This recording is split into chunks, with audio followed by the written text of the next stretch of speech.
fakta yang tidak bisa kita bantahkan adalah bahwa Islam ini sekedar menjadi penonton di panggung besar ilmu pengetahuan dan teknologi. Ya, mengapa demikian? Nah, sebagian sarjana menuding, ya, sebagian sarjana menuding, terlepas dari yang sepakat atau tidak, yang menyebabkan itu adalah gemburan Al-Ghazali ya kepada para filsuf di dalam kitabnya Tahaffutul Falasifah, kerancuan para filsuf, ya, mengkafirkan para filsuf, menyesatkan, bahkan di ayat kemudian di ayat 17 di bab 17 itu disebutkan bahwa tidak ada itu yang namanya kausalitas al-iktirani baina ma ya'taqid fil 'adati sababan wa ma ya'taqid sabban laisa daruriyan indana bal kulli syai'an laisa hada dzaka wala dzaka hada. Jadi sesuatu yang disebut sebagai sebab akibat oleh seseorang itu ya, itu sebenarnya bukanlah sesuatu yang niscaya bagi kami, tapi dua-duanya itu berdiri sendiri. Jadi bukanlah itu bukanlah ini. Jadi orang yang lepas dahaganya itu bukan terjadi karena minum, gitu ya. Bahwa minum dan orang yang lepas dahaganya itu adalah dua fenomena yang beriringan terjadi, tapi sebenarnya itu independen. Nah, gitu, tidak saling memengaruhi, begitu kata Al-Ghazali. Nah, kemudian ada kelompok lain yang juga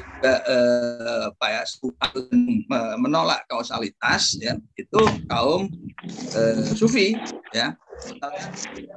Ini kemudian seolah mendapatkan pembenarannya di dalam surah Al-Anfal ayat 16 ini, falam taqtuluhum walakinnallaha qatalahum fama ramaita id ramaita walakinnallaha rama, gitu kan. Jadi bukanlah kamu yang membunuh ketika kamu membunuh, bukan kamu yang melempar ketika kamu melempar, sesungguhnya Allah lah yang melempar, gitu ya. Nah, ini yang kemudian meneguhkan pandangan kelompok Ahmad tadi, ya, di dalam kategori tadi, ya, tidak ada kausalitas, dan ini juga yang kemudian meneguhkan bahwa Allah itu ada dalam diri kita, begitu ya. Nah, seperti itu.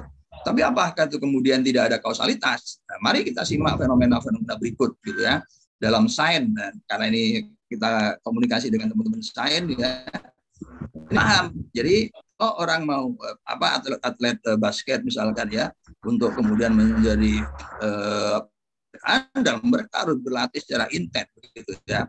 Tapi itu. Jadi ketika lomba basket kan bukan sekedar lomba doa bahwa pemainnya berdoa, iya, tapi setelah mereka berlatih intensif sekian lama, kan begitu ya. Dan juga dengan pelempar lembing ini, ya. Jadi dia melatih sesuai dengan feelingnya, gitu ya, sehingga kemudian diperoleh tembakan yang akurat, gitu. Nah, memang ya kemunduran yang kita alami saat ini itu seolah-olah sudah seperti diramalkan, gitu ya, oleh Ibnu Rus di dalam kitabnya Tahfud, ketika Ibnu Rus itu mengomentari pandangan Al-Ghazali di bab 17-nya itu tentang penolakan kausalitas, gitu ya.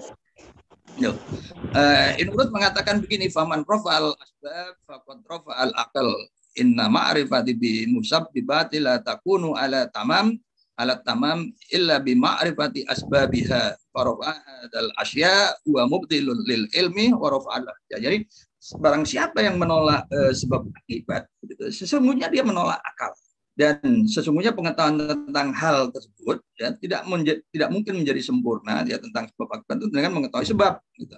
Nah, barang siapa yang menolak itu semua, maka ini akan mematikan ilmu, membatalkan ilmu, begitu ya. Nah, ini jadi kemunduran kita, ketakbudayaan kita saat ini seolah-olah sudah seperti diprediksi oleh Ibnu Rus, ya, dan itu ditulis di dalam kitabnya ini, ya. Jadi, nah, ini mestinya menjadi bagian dari kajian teman-teman, ya, karena dari ya, bahasa Arabnya kan bagus ini. Nah, minimum pendapat ini bisa kita simak di dalam bukunya Prof. Mulyadi, Guru Besar Filsafat Islam UIN Jakarta, ya, di dalam buku Mengislamkan Nalar, begitu.